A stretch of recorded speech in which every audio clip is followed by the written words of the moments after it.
Os principais trabalhos que marcaram a trajetória de Alexandre Gama estão reunidos na exposição Ideia e Forma, realizada no Museu de Arte Brasileira da FAAP. Aqui você encontra a visão do publicitário sobre a criatividade e as diversas formas de artes aplicadas que unem música, imagem e palavra.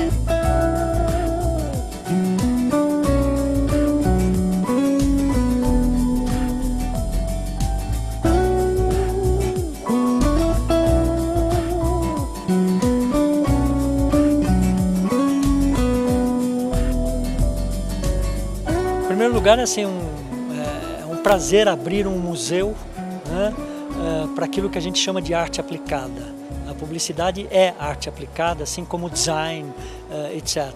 E para nós aqui é um prazer trazer um ex-aluno, né, da instituição com uma carreira de sucesso, 30 anos no mercado, né, e a gente montou a exposição pensando nesse processo, nessa relação entre o que o estudante, né, pode aproveitar com essa exposição. Então tem um pouco de história do Brasil, a história da publicidade, o tripé mais importante da publicidade, que é a música, a palavra e a imagem, essa pulsação de telas contemporâneas e com tempos diferentes, né? Porque quando você olha alguns anúncios, dependendo da sua idade, você se conecta com um determinado tempo da política, do esporte, do entretenimento. Aqui a exposição é do Alexandre Gama, não, é da Nel Gama.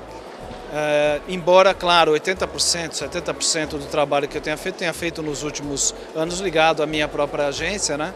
Mas não era por isso que eu ia deixar de fora trabalhos do começo, que sempre foram, primeiro, queridos para mim e segundo, que marcaram um certo momento na comunicação. Então eu procurei ser fiel e muito seletivo colocando isso, e esse trabalho, em alguns deles, eu tenho um papel de autor em alguns, de coautor em outros, trabalhando junto com outros criativos, e de diretor de equipes de criação, coordenando equipes e participando direto e indiretamente do trabalho e das ideias. Então são 3 níveis de participação criativa que estão aqui dentro, né? Por isso que até que na saída existe um cartaz que se chama Coletivo Criativo, em que eu cito que é justo e correto reconhecer a participação de uma série de outros profissionais de criação no trabalho que a gente faz em comunicação. E aí não só criativos, mas todos profissionais da área de produção, por exemplo, que são importantes na parte de cinema, na parte musical.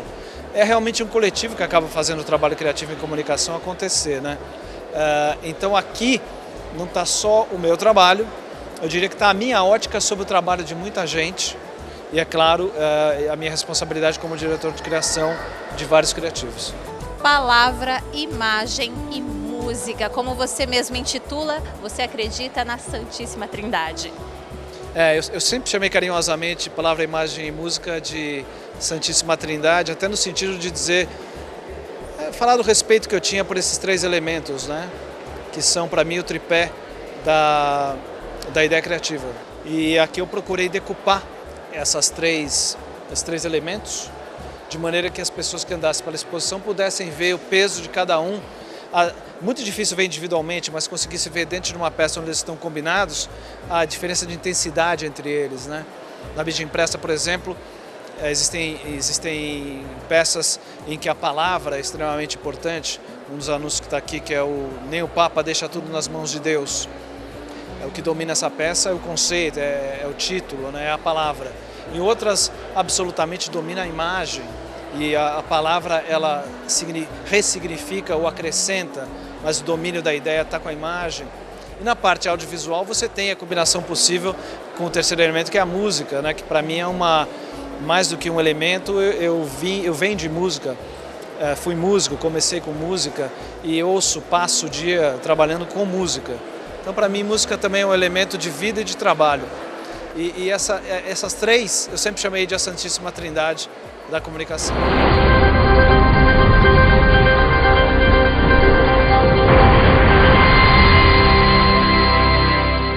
O que caracteriza, talvez, a exposição seja esses complementos que ela e esses nexos que ela cria com o espectador, né? Então, a gente tem uma geração aqui que não conhece o outdoor, né? E de repente um outdoor que muda a cada 7 segundos. E daí ontem subiu uma estudante comigo assim, Rubens, não está muito rápido isso? Eu falei, não, é que quando a gente andava pela cidade em velocidade, nós tínhamos em média 7 segundos para entender uma mensagem de um outdoor. Então esse dado está presente na exposição. Tem uma coisa muito interessante no outdoor, que o outdoor perde a concisão. E a arte da concisão é uma arte que leva tempo para você domar. Então eu selecionei 4 ou 5 peças de outdoor que me marcaram, e eu acho que marcaram a comunicação também na época em que foram feitas, por causa desse valor da concisão, exatamente se referindo ao pilar da palavra. Um deles é o da volta do Fusca, quando o presidente Itamar Franco na época pediu que a Fusca voltasse como carro popular. E o que foi um absurdo, né?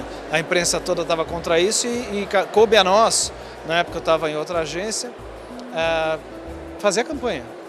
Uma campanha de um produto que estava sendo esperado para ser odiado pela imprensa por causa das conotações políticas do pedido da volta do carro. Então a saída foi o humor, né? E nós realmente tiramos um grande sarro, brincamos com a volta do Fusca, nós, antes que os outros o fizessem, né? E uma das peças que está aqui é um outdoor com a foto do Fusca e o título é Buracos Voltei, né? Você de cara já tentava dar razões por que voltou e foi muito eficiente na época, estendeu muito a crítica à ação da volta do carro. E outras peças como BMW e Mercedes cheguei para a Audi e se você vê isso no seu retrovisor, vá para a direita, que é um outdoor com os logotipos, com o logotipo da Audi também, que foi um outdoor que na época também fez muito sucesso.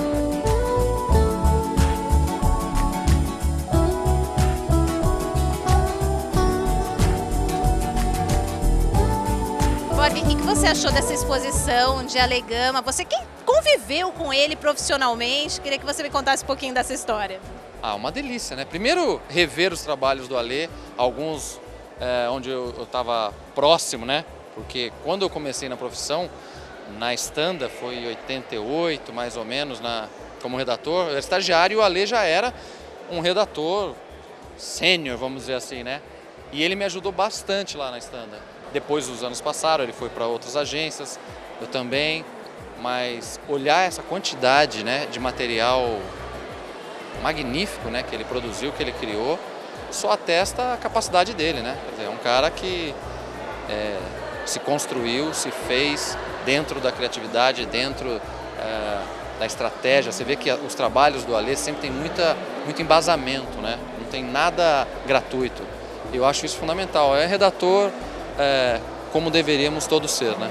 Bom, uma parte desses trabalhos eu vi ele fazer, estava junto, nós trabalhamos juntos muitos anos.